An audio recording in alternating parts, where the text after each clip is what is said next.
Morning, you alright? Yeah, not bad, mate. A bit tired. How's the team looking ahead of Sunday, Sonny? Yeah, last night all good. No issues out of last night. Obviously, bit of fatigue with some of the boys because I haven't played for a while, but all good. Sonny, yeah, no, he's still not right. You know, he's still not feeling 100%, so he won't train today. So unlikely for the weekend, and we'll see how he is beyond that. James Maddison on Saturday, he looked a bit down because he obviously wants to be part of a winning team. But how proud of you last night? He showed real maturity and leadership. He spoke really well post-match as well. It sort of justifies you giving him the armband, doesn't it? Well, he was part of a winning team on the weekend too, you know. So, you know, I think I made the point. It's not that Maddison didn't play. I thought he actually played well in the first half. It was just a tactical change I thought that was needed for the team to win. But I understand the players, you know, obviously, you know, want to play all the time.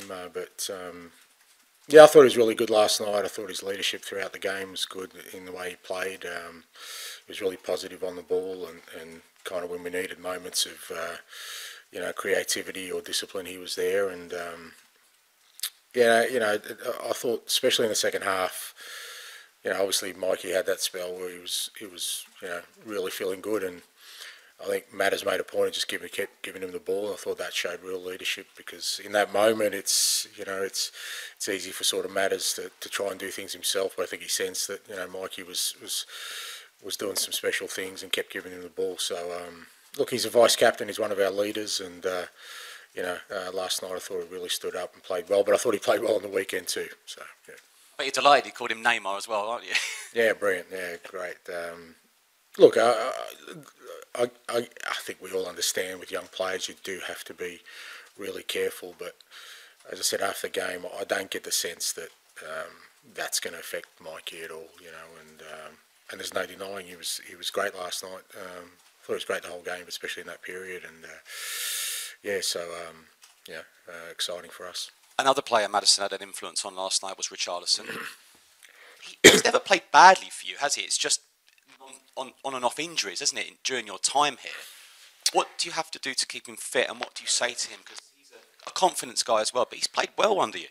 Yeah, no, he's always contributed when he's played. But like I said, we've worked really hard, and to be fair to him, he's worked really hard. You know, this rehab time, not just from his injury, but just getting him into a better physical condition. And he looked good last night. He looked strong. He looked you know, lean. He had plenty of energy, and he's going to be a really important player for us for sure. Like I said, we took a little bit of a different approach with him. Hopefully, with you know, the objective of breaking that cycle where he comes back for a bit and breaks down. And you know, credit to him, he's worked hard and he's feeling really good about things. Great for him to get a goal last night. Thank you. Thanks, Charlie. Hi, Ange. It's fair to say that Mikey Moore yesterday played really well, but he hasn't started in the Premier League so far. So do you imagine that he's kind of getting to the stage where he's now ready to start a Premier League match? Look, he's ready to start any game. He's just, you know, like I said, I just feel that, you know, especially with young players, he's just got to be, you know, really careful about, you know, their introduction into senior football. It's not like he's, you know, even last year he didn't really have a full season of football. He had quite a few injuries, or a couple of injuries that left him out. He went from under 18s football to playing very little under 21s before we integrated him. So you have to look at that. I think he's still physically growing, and you have to take that into account. So I think he's ready to play, start a Premier League game for sure. But it's about, you know, for me, it's about making sure that for us, what we want to do is continue to kind of develop Mikey in the right way, give him the platform to keep improving. And yeah, so far, whatever we've asked of him, he's made a real impact, and yeah, the plan is to continue to do that. And in terms of this weekend, it's another away game. Obviously, your last one was away to Brighton. What do you want your players to take away from that performance against Brighton going into this one against Crystal Palace? Yeah, well, look, I mean, I think kind of I addressed that. I think, you know, it wasn't something that has been a common occurrence for us. You know, in that second half of Brighton, we dropped off in many respects from the key fundamentals of our game, and yeah, as I said, hard to say why, but obviously there was some objective markers that we know we fell short of, and you know, when you've got objective markers, it's not just me talking about it, then players know the levels they need to hit, and we've bounced back since then, and good challenge for us at Palace. Obviously they're going through a tough spot, but still got some talent in that team, and you get a feeling with Palace is that once they do turn around, they could go on a run like they did last year under Oliver. So it'll be a good challenge for us. You mentioned Palace. Obviously, they are struggling this season. They haven't won a Premier League game, sitting in a relegation zone. You mentioned their threats. I mean, where do you think their threats really will be on Sunday? And how dangerous is it coming up against a team who are desperate for that first win of the season? Look, it's always dangerous in the Premier League. You just mentioned the Brighton game. There's never really any games where you go in there and you're thinking that it's going to be a comfortable afternoon or evening, and especially away from home. Premier League is always challenging. Like you said, they're going through a tough spell, but I've got no doubt they'll come out of it because they do have some quality in the front third, and that they're a hard-working team. And I think for us, what's important is that we're on a good run. We've been on a good run for a while, and we want to continue that. And the basis of that good run has been, just how hard we work and sort of sticking to our principles. Ian. Hi, Ange. How are you? I'm good, mate. So how special is Mikey Moore? How special can he be? I mean, wasn't so long ago everyone was saying England's next world-class youngster coming through was Jude Bellingham, which was right, and then Cole Palmer. How special? Look, I don't know. I mean, I don't know what you mean by special. I mean, he's a talented young player. He's a bit behind the guys you've mentioned because, like I said, he hasn't started a Premier League game yet, so we've just got to be careful about sort of... And I think Mikey just wants to be Mikey. As I said after the game, that what I do see with him is he's very mature for a 17-year-old. He handles things really well, both positive and negative. He works hard every day. And he's making an impact at an age where it's very difficult to make an impact at this level. So, but that's the beginning of a process for him and the beginning of his career. And like I said, from my perspective, it's about making sure that we're constantly working with him and giving him the opportunity and the platform to keep improving. And if he does, then Mikey will be Mikey, and they'll take him to wherever his ability does. And in terms of, if you can, explain the process, because sometimes with young players, we all say, like we did with Phil Foden, you should go out on loan rather than sit at Man City and be on the bench and maybe get a few minutes in, a few minutes there. And there'll be some people saying that about Mikey Moore. Why doesn't he go out on loan, play every week? Why stay with you and play just bits and pieces? So what is the pros and cons of you keeping him for the whole season and maybe getting just those bits and pieces rather than week in, week out, say, starting for Leyton Orient or... Yeah, look, I think the key is that you treat each case individually. I think if you start just having a sort of blanket policy, I think that's where you miss. I said the key for us this year was to try and expose Mikey to, first team environment. That was more important than him just getting game time, because he hasn't been at this level for any length of time. Other players who maybe had a year of first team environment and haven't had game time, they need to go out and play, but Mikey wasn't in that boat. I know you say bits and pieces, but we're only sort of 7-8 games into a Premier League season, and with Europe and Carabao Cup he's already played. If we get between 15 and 20 games from Mikey between now and the end of the season, I don't think that's bits and pieces. I think that's meaningful for him, and then we assess it from there. But I really think it's important you just treat these things on an individual basis. Because ultimately what you want to do is what's the best for that player rather than sort of have a blanket approach. And finally, you've spoken positively about James Maddison and his leadership last night. Can I ask you about one decision he made, which and whether you were comfortable with it or not, was when the penalty was given, it looked to me like he was going to take it, and then suddenly thought, no, I'm going to give it to Richarlison, who probably needed a goal for his confidence. I mean, most clubs have designated penalty takers, and managers want to stick with that, or were you really happy last night that he gave his mate the chance to get some confidence? I was happy. I was happy with the outcome, mate. I don't care how they get to it. If the ball's in the back of the net, I'm happy. We do have designated penalty takers, but in that moment, I think both are equally good at taking penalties.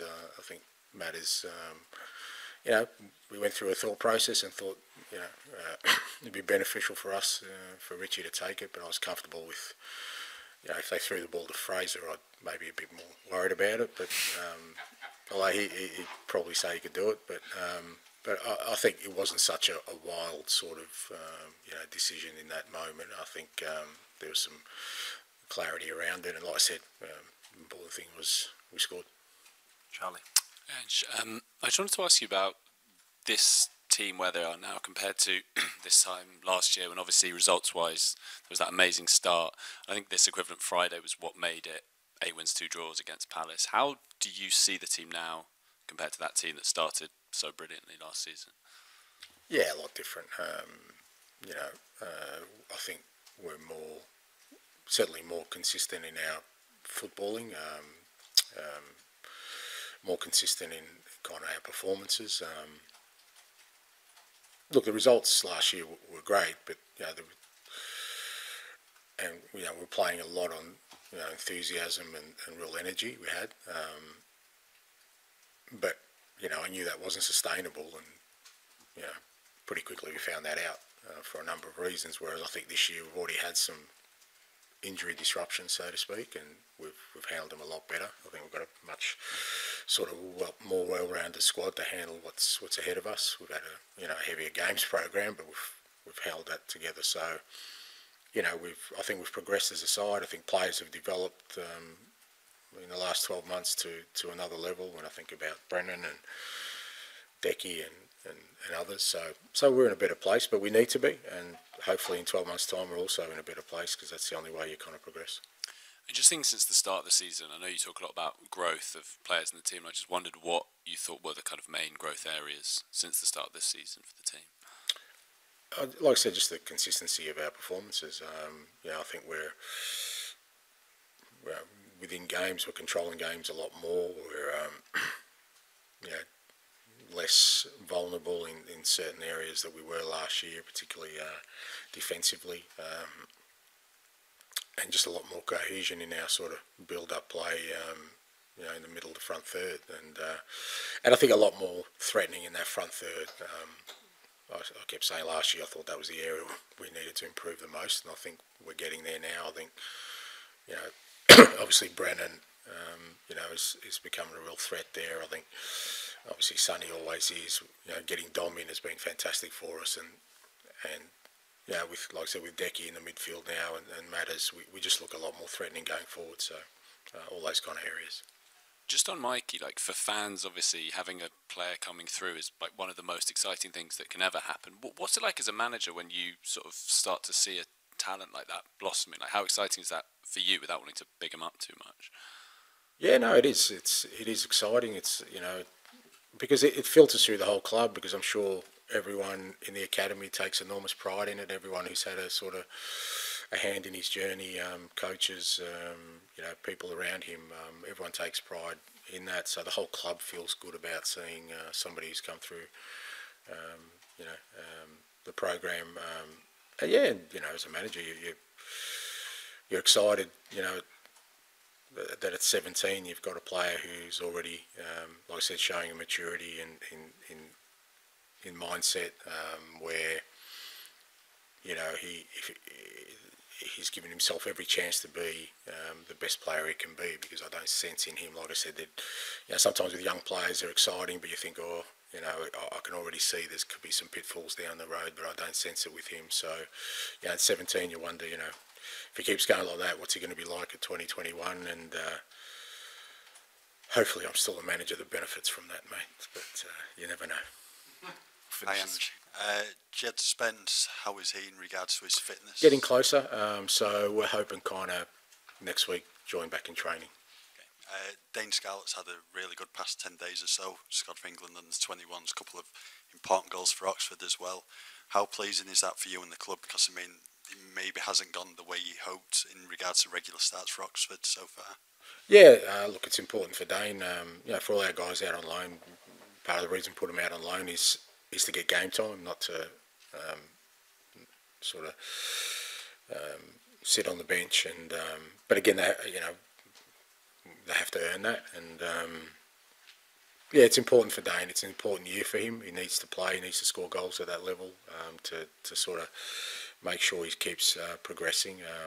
So pleased that, you know, like I said, the last 10 days with England and with Oxford, he's got himself a couple of goals, and he's just got to maintain that now. You know, like I said, whilst, you know, we put him out on loan with the best intentions, a lot of it is up to the players themselves to, you know, to go there and make an impact. So, you know, pleased that he started to do that.